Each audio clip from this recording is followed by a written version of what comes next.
저는 요양병원 강당 맨 앞줄에 앉았습니다.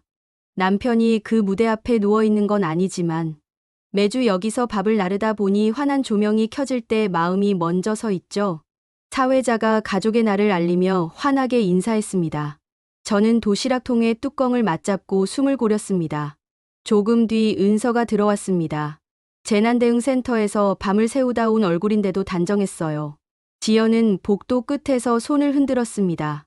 특수구조대에서 근무하는 사람답게 걸음이 씩씩했습니다. 저는 반가워 자리에서 일어났습니다. 그때 도은찬이 뒤에서 툭 치더니 느끼한 목소리로 묻더군요. 어디서 일하는지, 참 화려하게 꾸미고 다닌다더라며 접대하는 사람들이 아니냐고 했습니다. 저는 귀를 의심했습니다. 몸이 먼저 굳었고 내 눈앞에서 우리 아이들을 겨냥한 말이 공기를 가르며 날아왔습니다. 은서는 어리둥절해했고 지연은 깔끔하게 정정했습니다. 공공기관에서 일한다고 차분히 말했어요. 도은찬은 비웃었습니다. 밤에 남는 시간은 다르지 않다며 비아냥을 보탰죠. 저의 손이 떨렸습니다. 뚜껑에 달린 작은 나사를 쥔 손끝에서 열이 올랐습니다. 저는 말의 무게를 아는 사람입니다. 법원에서 30해를 속기했습니다. 사람을 살리고도 죽이는 게 말이라는 걸 압니다. 참고 넘길 수도 있었습니다.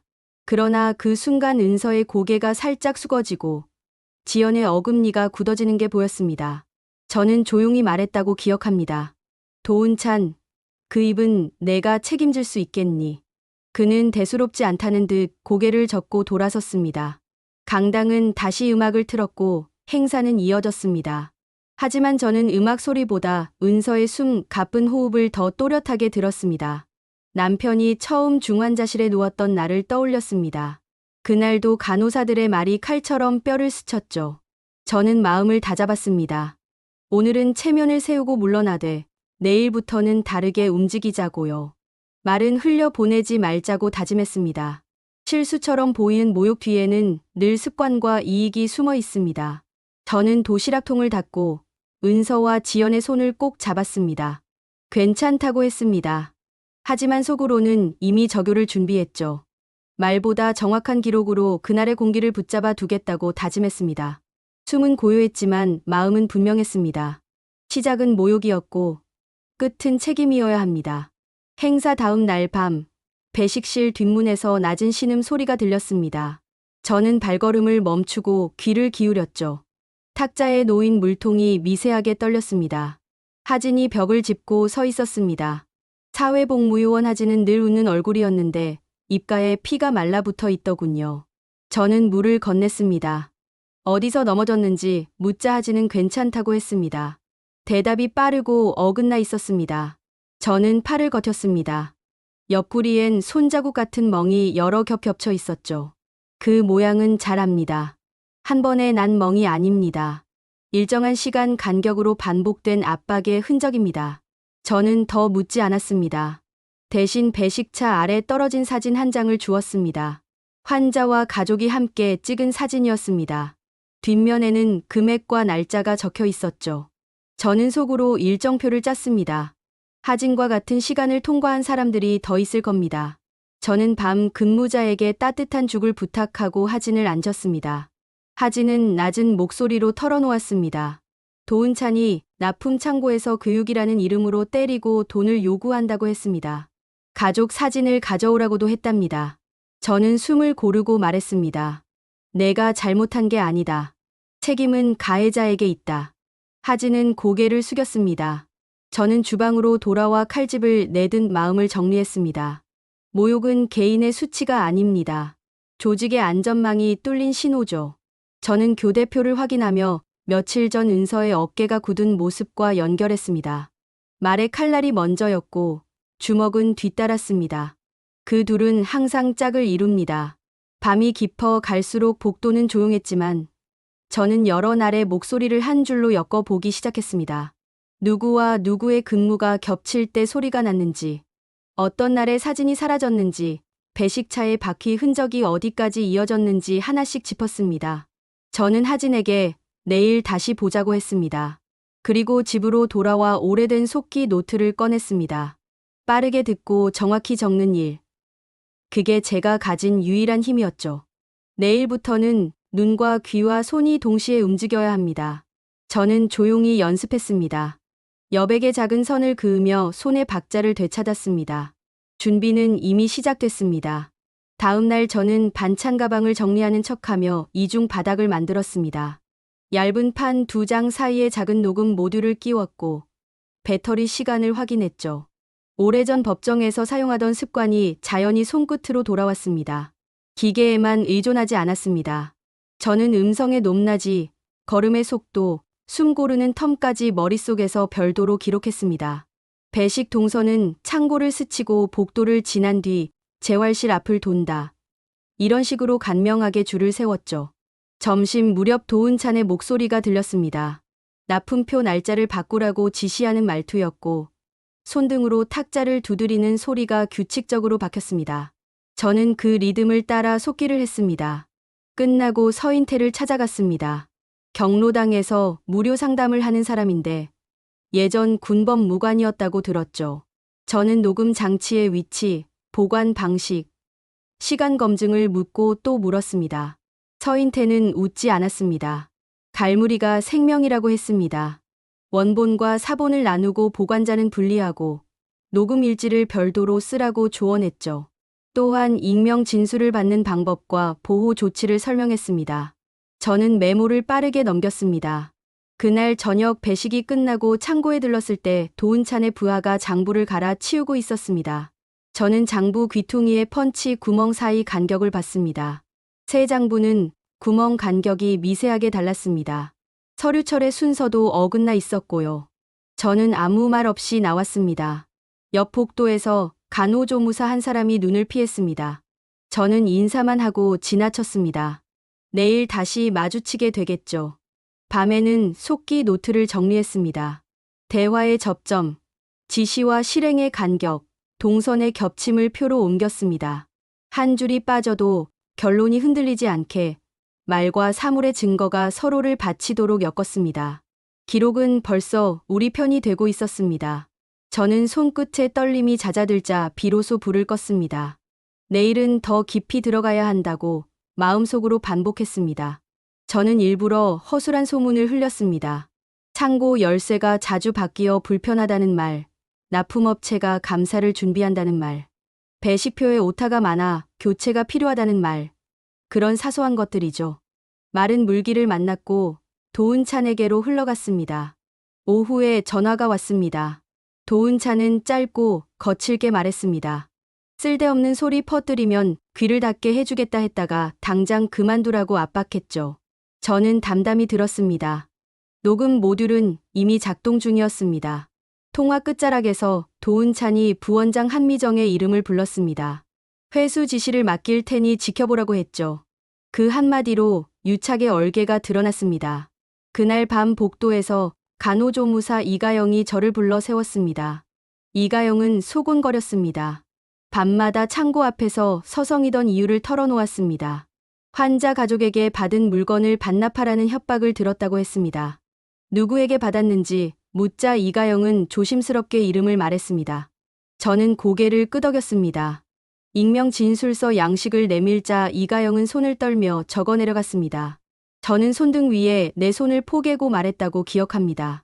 빠르게 적지 않아도 된다. 천천히, 정확하게 쓰자. 밤이 깊을수록 장부의 빈칸과 대화의 빈틈이 서로를 향해 다가왔습니다. 다음 날 배식 시간, 한미정이 창고 문을 굳이 점검하는 척하며 돌아섰습니다.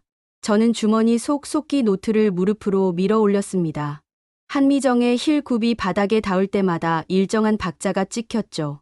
그 박자는 예전 법정에서 위증이 고개 드는 순간과 닮아 있었습니다. 오후에는 하진이 다시 찾아왔습니다. 지난밤 녹음이 있다고 말했습니다. 저는 놀라지 않았습니다. 잘했다는 말만 건넸습니다. 우리는 서로의 기록을 맞대어 보았습니다.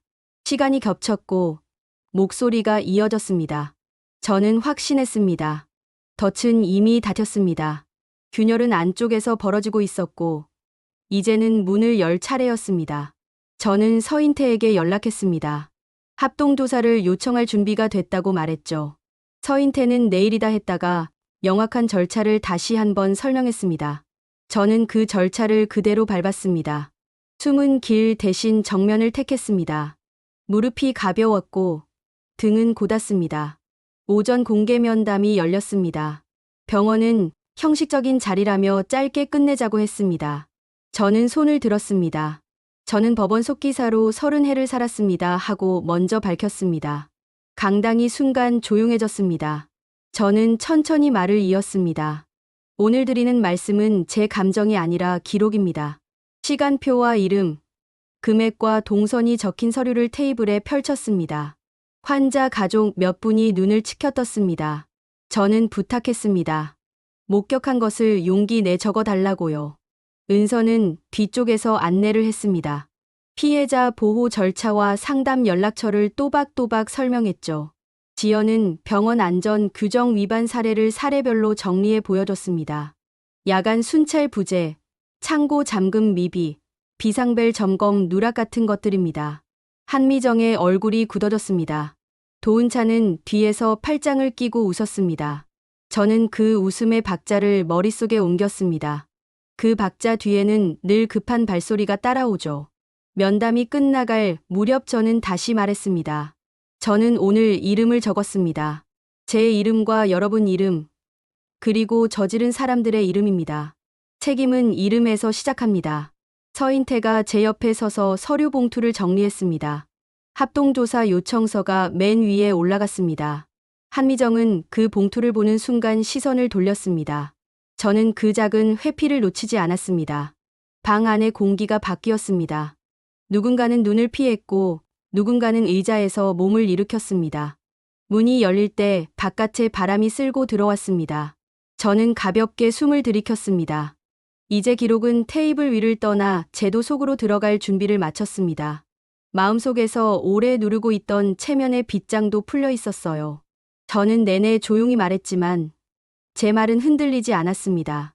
말의 무게를 다뤄온 세월이 이 순간을 위해 있었겠지요.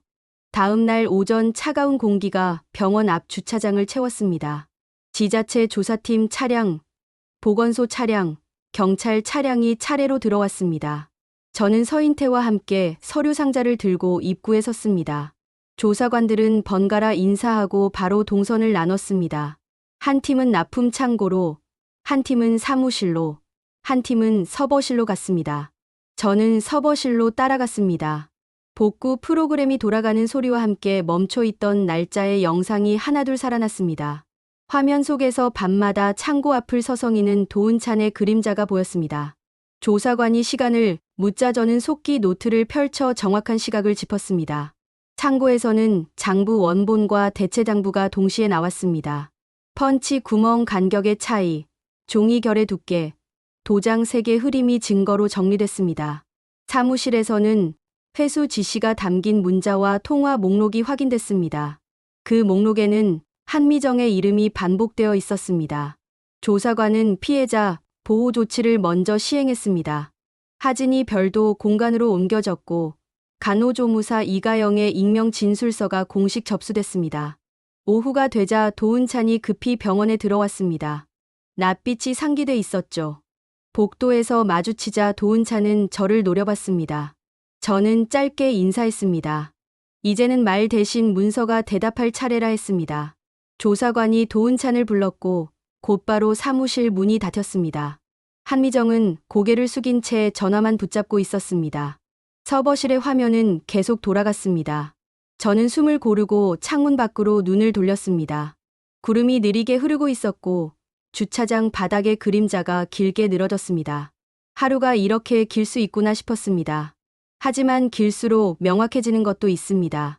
저녁 무렵 조사관은 간단한 브리핑을 했습니다. 다수 혐의가 확인됐고 추가 수사가 진행된다고 했습니다. 도은찬과 한미정은 동행을 요구받았습니다. 저는 그제야 허리를 폈습니다.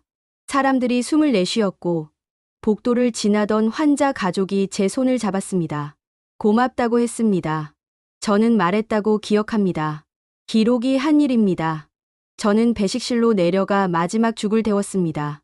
그 따뜻함이 오늘의 끝을 데워주었습니다. 법정은 잔기침 소리로 가득했습니다. 저는 맨 끝줄에 앉아 노트를 펼쳤습니다. 판사의 목소리는 낮고 분명했습니다. 도은찬에게 실형이 선고됐습니다. 납품 비리와 횡령, 협박과 가혹행위, 환자 가족에 대한 모욕이 판결문에 한 줄 한 줄 적혔습니다. 부원장 한미정과 병원은 과징금과 자격정지를 받았고 재단 이사진 교체 명령도 떨어졌습니다. 저는 문장의 박자를 따라가며 밑줄을 그었습니다. 판결은 칼이 아니었습니다. 무게였습니다. 끝나고 복도에서 도은찬이 졸개들 사이에 서 있었습니다. 그는 고개를 떨군 채 중얼거렸습니다. 이모 잘못했습니다. 라고요. 저는 멈춰 섰습니다. 한때는 어린 조카였죠. 하지만 오늘 여기선 피해자와 가해자로 서 있습니다. 저는 조용히 답했습니다. 사과는 나에게 먼저 할 일이 아니다. 너의 손에 멍이 남은 사람들부터 찾아가라. 그리고 다시는 말로 사람을 찌르지 마라. 도은찬은 아무 말도 하지 못했습니다. 서인태가 다가와 고개를 끄덕였습니다. 법정 밖으로 나오자 공기가 다르게 느껴졌습니다. 햇빛은 같은데 숨이 덜 무거웠습니다. 은서가 웃었습니다. 오늘은 기록이 이겼다고 말했죠. 지연은 고생하셨다고 짧게 덧붙였습니다. 저는 고개를 끄덕였습니다. 이긴 것만은 아닙니다. 상처가 증거로 바뀌고 증거가 제도가 되는 첫걸음일 뿐입니다. 복도 끝에서 다른 환자 가족이 다가왔습니다. 본인도 모욕을 들었다며 떨리는 목소리로 알려줬습니다. 저는 손을 잡아 주었습니다. 이제는 혼자가 아니라고 말했습니다. 법원 바깥 계단을 내려오는데 무릎이 살짝 풀렸습니다. 그간 조여두었던 마음줄이 놓였던 모양입니다. 하지만 저는 곧 바로 섰습니다. 끝나지 않았습니다. 제도는 꾸준히 보완되어야 하죠. 오늘 판결은 문장으로 남고 내일의 현장은 사람의 손으로 움직입니다. 저는 집에 돌아와 노트를 덮었습니다. 그 표지가 오래되어 반질반질했어요. 손바닥에 남은 감촉이 잔잔했습니다. 몇 달이 흘렀습니다. 병원은 달라졌습니다. 인권감 시관이 배치됐고 익명신고함이 복도마다 놓였습니다. 야간 인권 순찰이 돌아다니고 비상벨은 제대로 울렸습니다. 진료실 문 앞엔 안내문이 붙었습니다.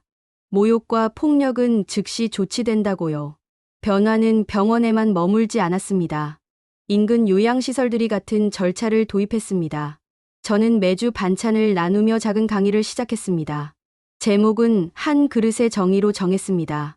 말의 무게와 기록의 힘, 체면과 존엄의 차이를 차분히 이야기했죠. 앉아 듣던 이들이 고개를 끄덕였습니다. 은서는 자료를 정리해 전파했고 지연은 현장 대응 교육에 그 내용을 반영했습니다. 어느 주말 은서와 지연의 결혼식이 열렸습니다. 하얀 꽃이 복도를 가득 채웠습니다. 저는 속기 펜을 주머니에서 꺼냈다가 다시 넣었습니다. 오늘은 기록을 쉬자 싶었습니다. 축사는 길지 않았습니다. 우리는 함께 버틴 시간으로 서로를 알게 됐다. 서로의 일을 존중하면 어떤 모욕도 설 자리가 없어진다. 그렇게만 말했습니다. 시 끝나고 병원에서 알림 문자가 왔습니다. 야간 순찰 중 모욕 발언이 적발되어 즉시 교육과 조치가 이뤄졌다는 보고였죠. 저는 미소를 지었습니다. 제도가 일하고 있었습니다. 밤에 집으로 돌아와 주방불을 켰습니다. 남편 사진이 걸린 벽을 보며 조용히 말했습니다. 오늘도 사람의 존엄이 한 그릇 지켜졌다고요. 바람이 창문 틈을 타고 들어왔습니다. 손등을 스치고 지나간 공기가 따뜻했습니다. 저는 반찬통 뚜껑을 닫았습니다. 이제 새로운 이야기를 시작해도 되겠다 싶었습니다. 기록은 제 삶을 지탱하는 버팀목이고 밥은 사람을 잇는 다리입니다. 저는 두 가지를 계속 붙잡을 생각입니다. 누군가 상처를 들고 찾아오면 함께 앉아 먹고 함께 적겠습니다. 그게 제가 할 수 있는 일이고 제가 선택한 정의의 모양이지요. 끝내고 나니 마음이 고요했습니다. 내일도 저는 평소처럼 병원으로 갈 겁니다. 그리고 평소처럼 묵묵히 반찬을 나눌 겁니다. 말의 무게를 알고 사람의 무게를 아는 손으로요.